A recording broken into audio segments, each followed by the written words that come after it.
Closing out their outstanding regular season at 16-2, girls volleyball as the number 2 seed earned a well-deserved first-round bye in the Central West Divisional Playoffs. With 9 days rest since they played their last game of the season, the Raiders would have to clear away any rust fast, as they would face the 10th-seeded Shrewsbury Colonials, a team who had already knocked out the higher seed Neshoba in the first round. So we get things started in this first set, and Wellesley comes out on target with their shots early on, thanks to clean spikes by Joanna Breeden-Stevens, and quickly lead here 7-2. But Colonials start to pound away here, and the points start going their way instead. Behind Liz May's spike here, and then Liz Webb sets up for the Wellesley stuff, but Gabby Hautala drives down the kill with authority, and Shrewsbury takes the lead here 8-7. Well, Liz May keeps the Colonials ahead here now at 14-11. Wellesley is not looking to give away this opening set here in their own gym. So with the score now tied at 18 even, a huge kill for Raiders comes by way of yet another assist by Liz Webb, who sets up Megan Kruger for the go-ahead spike.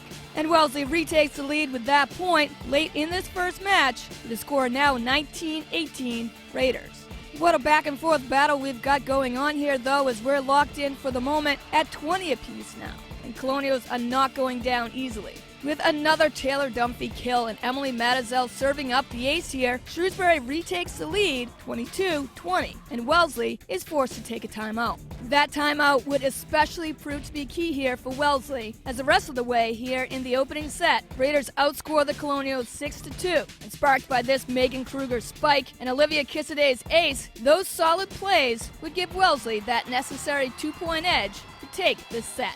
Definitely a battle, but Raiders take this one 26-24. The second match would also go Raiders' way, so we fast forward here to the third. It's now up to Shrewsbury, down 2-0 to either respond or see their season end by way of the sweep. So Colonials come out with extra motivation for sure here in this third, jumping out early and taking advantage of some miscommunication on Wellesley's part, and then Taylor Dunphy's decisive kill hovering over the net puts Shrewsbury up. And as the kills keep adding up for them, Colonials lead here 10-4. Later, as Shrewsbury still holds the advantage here, leading 20-13, this team takes care of the rest, not allowing Raiders to make a run here and tie the score. So behind Taylor Dunphy's commanding serves here, Shrewsbury stays alive for now, taking the third set 25-17. And now are down 2-1. So here we are in the fourth, and Colonials at the initial start still have that offensive momentum going for them, and score the first 5 points of this set before Wellesley is forced to take another timeout. Wellesley, though, starts to be a little bit more aggressive coming out of that break, and that's Jess Sawyer, Liz Webb double block that's worked all season long. Definitely does not fail them here for a much-needed Raider point. Joanna Breeden-Stevens steps up, and her 2 kills here helps keep Wellesley close. Halfway through, down 12-9. Liz Webb all over the ball in this game yet again, sets up another assist, and Steph Lucchini brings it home. Wellesley inches closer. It's still down 12-10, but you can feel that offensive edge is pulling back towards Wellesley as we go deeper into the fourth. So minutes later, thanks to Liz Webb's spike here that lands perfectly, not allowing any Colonial to have a play on it at all, the Raiders are down only by 1, and it's anyone's game. Then despite Emily Matazel's diving attempt here, Megan Kruger ties it up here, 15-15. Key serves here by Jess Sawyer quickly breaks that tie though, and Sawyer helps keep the possession to Wellesley as the next 6 points go Raiders' way. The Raiders take every advantage of that and never let up. Wellesley takes that fourth, and what would be the final set here, 25-21, and outlasts the Colonials in the end, taking care of the quarterfinals and Shrewsbury by the final 3-1.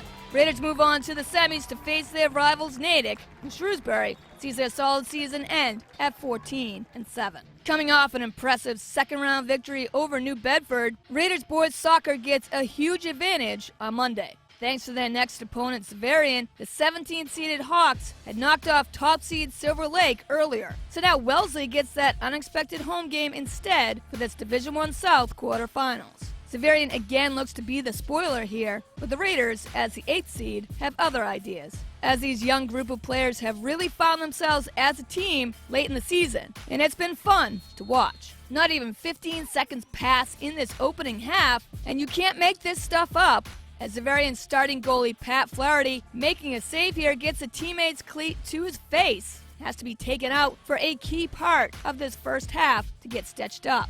So now with the backup goalie Ben Shields in, the Raiders attack the net. Matt Denary takes a great pass from Eric Pracken and makes an even better move around Joe Casey. He keeps possession while on the move and rips a shot into the far post net. Denary puts the Raiders up first, 1-0. Quickly, Wellesley looks to add to that one-goal advantage here on Will Corkill's free kick. It bounces in and around a bunch of players from both sides until finally Matt Denary calmly kicks in the rebound. And Denary's second goal in these first 15 minutes of the first half help Raiders dominate this opening period. Well, for Wellesley, Matt Denary has been clutch and just misses a hat trick here on this header as it hits crossbar. Pat Flaherty swats just enough of the ball to make it bounce out of play. Hawks' Tim Sheehan gets things started here in the second with some great footwork. Not once, but twice getting around Raider defenders. And then is still able to feed a great pass ahead to Christian McKenzie, who on the run collects it and drains the clutch shot for Xaverian, and it's suddenly a game here, with Hawks finding a way to cut Wellesley's lead in half. It's now a 2-1 deficit for Xaverian. And as we go through this final period, Hawks have their chances to tie it up here. But Aiden O'Neill's shot goes wide left of the net, and Christian McKenzie's try here sails just high and over the net. But this header by Joe Casey would be the best chance hands down. But a terrific play by Jeff Gilbert tips the ball away, denying the equalizer. So in these closing minutes, Eric Pracken's restart finds its way in the box. Michael Calderon collects it and sets up freshman Oliver Vasconcelos for the dagger. And it's 3-1 Raiders. That 2-goal lead this late in the game is a deficit no team, let alone Xaverian, can come back from. So tempers flare for the Hawks as Tim Sheehan takes exception to Oliver Vasconcelos' defense as they both collide. And after a punch to Sean Igo, who steps in the way, Captain Joe Casey smartly restrains his own teammate and leads Sheehan away as his day is done for sure. So the final minutes tick away and Xaverian season comes to a close as the Raiders advance with yet another solid victory. And at 10-5-3, Wellesley earns a trip to the Division I South Sectional Semifinals to face their rivals, Needham.